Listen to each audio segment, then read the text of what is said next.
ہم سو رہے تھے تو تبھی زور پڑ گیا, اٹھو اٹھو بھاگو ادھر سے, بھاگو ادھر سے.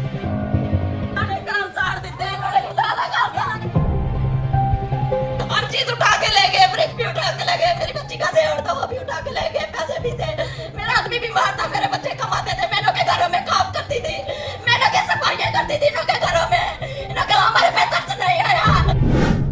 اپنے مندروں میں جانے کے لیے, اپنی مسجدوں میں جانے کے لیے, اور کسی بھی اور عبادت گاہ میں جانے کے لیے ریپبلک پاکستان آپ سب آزاد ہیں.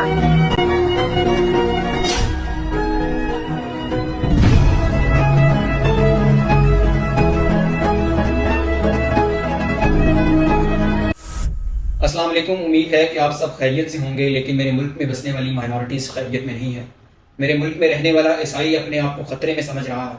کچھ ہی روز قبل سانحہ جڑا والا رونما ہوتا ہے, جس کی جتنی مذمت کی جائے, جس کو جتنا کنڈیم کیا جائے اتنا ہی کم ہے. اور اس وقت ہر پاکستانی کی سمپتیز اس مسلک کے ساتھ جڑی ہوئی ہیں, اس ریلیجن کو ماننے والوں کے ساتھ جڑی ہوئی ہیں کہ ایک ظلم کی کہانی ہوئی ہے, ایک ظلم کی داستان رونما ہوئی ہے. اور ظلم کی انتہا اتنی کہ پورے کے پوری بستی کو جلا دیا گیا, پورے کے پورے علاقے کو اس ظلم نے اپنی گرفت میں لے لیا.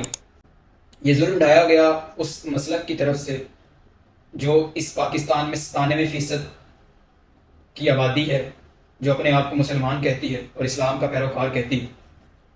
حالانکہ اسلام کی بنیادی تعلیمات کے اندر یہ چیز شامل ہے کہ آپ نے کسی دوسرے مذہب کو کسی قسم کا نقصان نہیں پہنچانا. ہم اس مذہب کے ماننے والے ہیں جس نے سب سے پہلے آ کے امن کا قیام رکھا, جس کی بنیادوں میں امن ہے, جو صرف پیس اور امن کی بات کرتا ہے. آج اسی کے پیروکاروں نے نہ جانے کون سی وجوہات کی بیسس پر ایک اتنا بڑا ظلم ڈھا دیا اور اپنے اوپر ایک دبا لگا دیا کہ نعوذ باللہ مسلمان ایسے ہیں یا اسلام ایسا. ان کی اس حرکت کی وجہ سے پوری کی پوری امت مسلمہ پر یہ امپیکٹ کریٹ ہوا ہے کہ نہ جانے ہم ایکسٹریمسٹ لوگ ہیں, یا شاید یہ مذہب ہی وائلنس کی اجازت دیتا ہے, یا اس بروٹیلٹی کی اجازت دیتا ہے یہ مذہب, حالانکہ یہ مذہب امن کا مذہب ہے. میں آپ کو ایک ریفرنس کے طور پہ ایک بات بتاتا جاؤں کہ حضور صلی اللہ علیہ وآلہ وسلم نے ایک ٹریٹی آف نجران سائن کی تھی انہی کرسچنز لوگوں کے ساتھ. اور اس ٹریٹی کو ٹریٹی آف نجران بھی اسی لیے کہا جاتا ہے کہ وہ نجران سے لوگ آئے تھے, یہ علاقہ تھا ایک, اور وہاں سے وہ کرسچنز آئے تھے. پہلے حضور صلی اللہ علیہ وسلم نے ان کو تبلیغ دی, تعلیمات دی.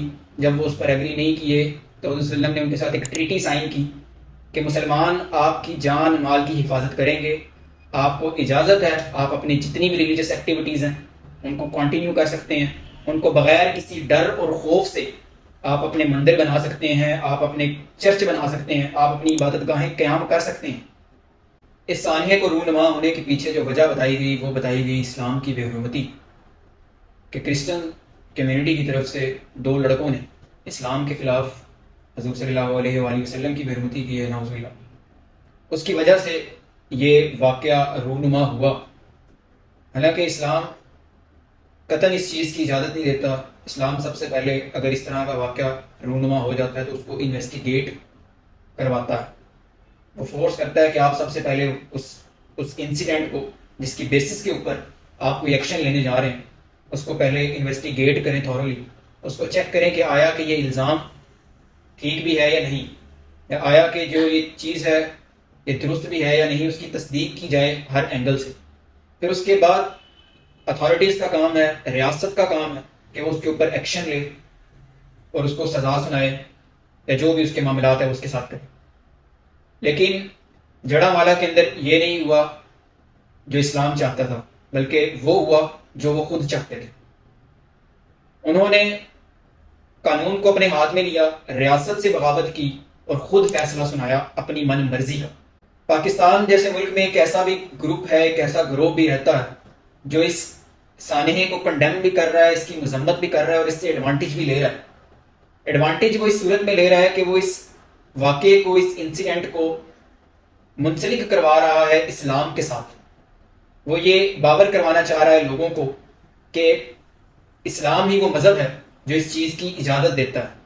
جو ہمارا ایک ایکسٹریمسٹ فیس جو کہ نہ تو ہمارے مذہب میں ہے اور نہ ہی کسی مسلمان میں پایا جاتا ہے, وہ اس انسیڈنٹ کو بیس بنا کر, اس انسیڈنٹ کی بنیادوں کی وجہ سے وہ یہ تاثر دینا چاہتا ہے کہ نعوذ باللہ میرا مذہب اسلام مجھے یہ چیز سکھاتا ہے کہ میں یہ کام کروں، حالانکہ اس کو یہ میں بتانا چاہتا ہوں کہ میرے مذہب نے تو جنگ کے بھی اصول بنائے ہوئے ہیں۔ میرا مذہب تو یہ کہتا ہے کہ جنگی صورتحال کے اندر بھی آپ نے نہ تو بچوں کو، نہ عورتوں کو، نہ بوڑھوں کو کسی قسم کا نقصان نہیں پہنچانا، حتیٰ کہ فصلوں کی بھی حفاظت کا وہ درس دیتا ہے۔ میرا مذہب تو ایک امن کا درس دیتا ہے۔ میرے قرآن کے اندر بارہا لکھا ہوا ہے جگہ جگہ کہ نان مسلمس کی، مائنورٹیز کی حفاظت آپ نے کرنی ہے۔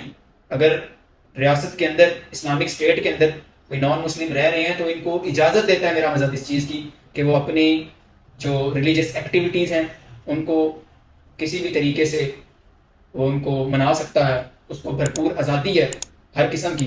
آخر میں میرا ریاست سے صرف یہی ایک ریکویسٹ ہے، ریاست سے ایک اپیل ہے کہ خدا را اس واقعے کے پیچھے جتنے بھی لوگ ہیں، جتنے بھی ایلیمنٹس اس کے پیچھے چھپے ہیں، جو لوگ اس واقعے کے اندر انوالو ہیں، شامل ہیں، ان کو کڑی سے کڑی سزائیں سنائی جائیں۔ اور ایک بار پھر میں اپنے اس سیکولر پاکستانی سے گزارش کرتا ہوں کہ تھوڑا سا دین پڑھ لیجئے، آپ کو پتہ چل جائے گا کہ یہ مذہب کتنا سکون والا مذہب ہے۔